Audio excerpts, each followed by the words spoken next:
Pronto, quero cumprimentar a todos com a paz e a graça do nosso Senhor. Conforme o prometido, eu disse que passaria outra técnica e ia citar o capítulo 2 de Tiago.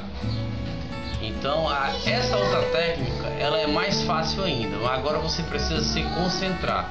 Ou seja, quando você lê a Escritura, né, a palavra sagrada, você precisa criar na sua mente, visualizar o que você está lendo. Você precisa criar uma história, você precisa criar um mapa mental para você assimilar com a leitura, para que você venha armazenar todo aquele conteúdo. Por exemplo, no capítulo 2 de Tiago, diz assim, a epígrafe diz assim: condena-se o fazer acepção de pessoas. Aí você cria na sua mente, condena-se fazer acepção de pessoas. Você visualiza uma pessoa oprimindo ou ridicularizando outra pessoa, pronto. Aí você já armazenou. Aí vamos para o versículo 1. O versículo 1 diz assim: meus irmãos, não tenhais a fé de nosso Senhor Jesus, Rei da Glória, em fazer acepção de pessoas. Aí você já cria na sua mente: eu não posso usar a fé. O que é a fé? É trazer o invisível à visibilidade, acreditar nas coisas que não existem, em fazer acepção de pessoas.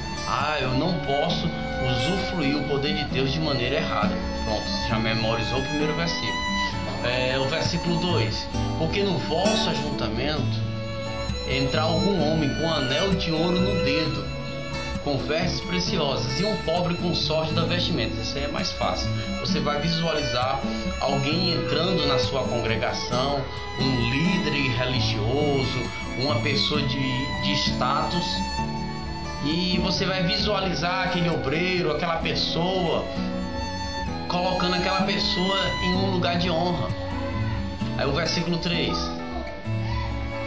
e se disseres ao que traz vestes preciosas, assenta-te tu aqui no lugar de honra, e disserdes ao pobre, tu fica em pé, ou assenta-te abaixo do meu estrado. Melhor ainda para visualizar. Você vai visualizar isso aí e vai criar isso na sua mente, como de fato estou criando agora na minha mente, e fica muito, muito mais fácil.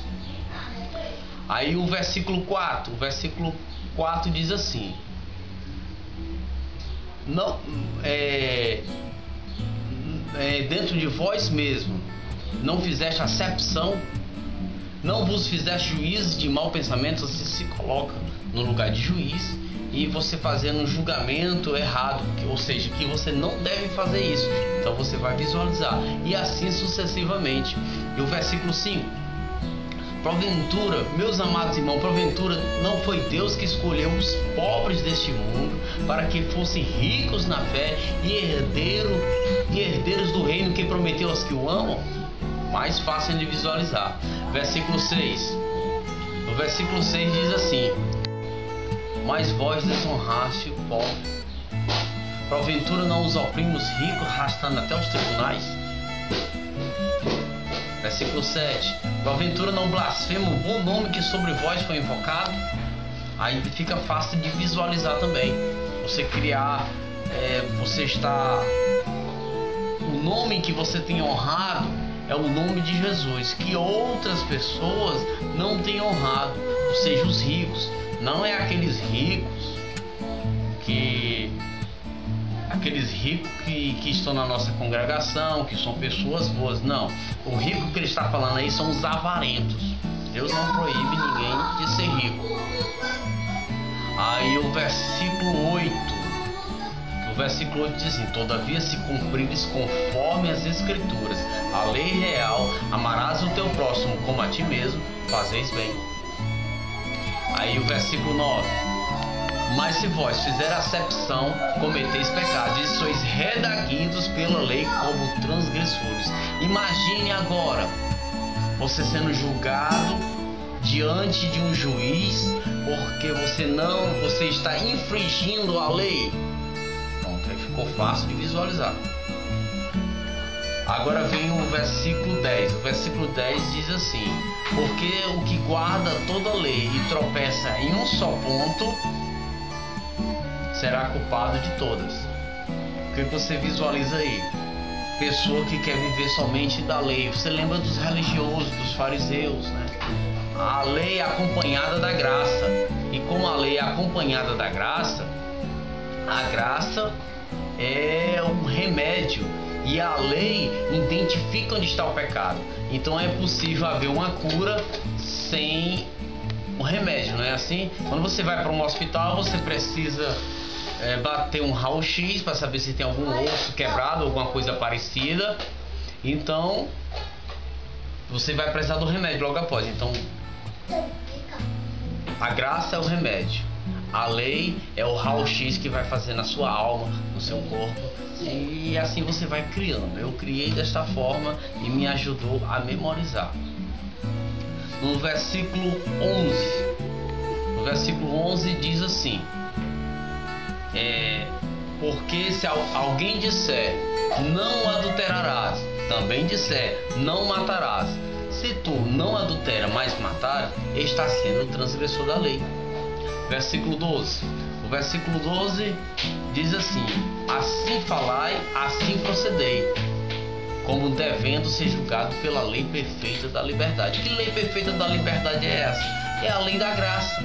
É uma lei perfeita que dá liberdade, ou seja, você não tem a obrigação de cumprir essa lei, mas por livre e espontânea vontade.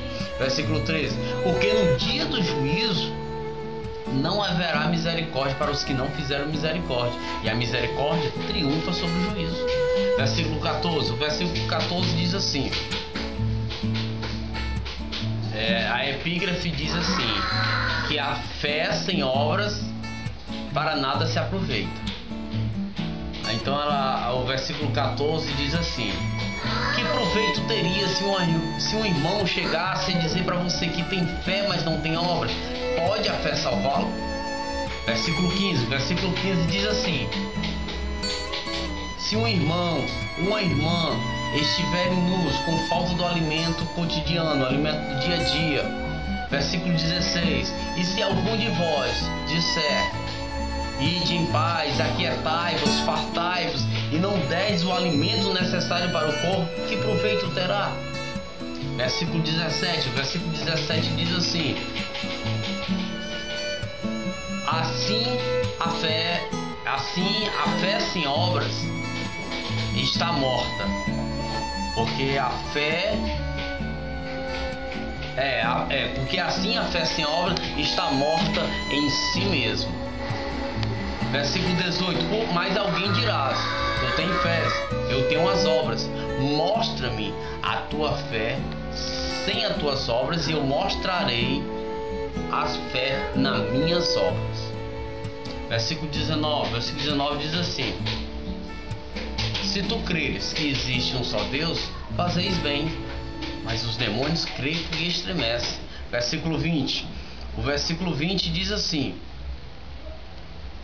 ó homem vão, queres tu saber que a fé sem obras é morta? Versículo 21. Versículo 21 diz assim: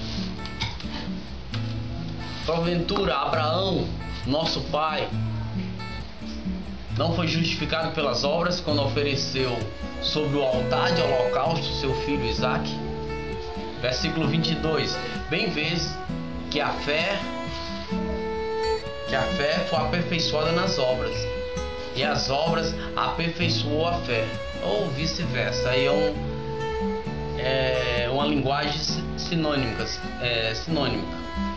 Versículo 23. Porque assim se cumprem as escrituras, que Abraão creu em Deus, e isto foi imputado como justiça, e foi chamado o amigo de Deus. Versículo 24. No versículo 24 diz assim: vistes que o homem é justificado pelas obras, e não somente pela fé. Vê que as duas andam juntas. Não está dizendo que não precisa de fé, mas precisa dos dois, fé e obras, ação e fé. Fé sem ação não é nada. Versículo 25. E de igual modo Raabe, a meretriz, foi justificada pelas obras, quando acolheu os emissários e os despediu por outro caminho. Versículo 26. Visto que um corpo sem espírito está morto, a fé sem obras está morta.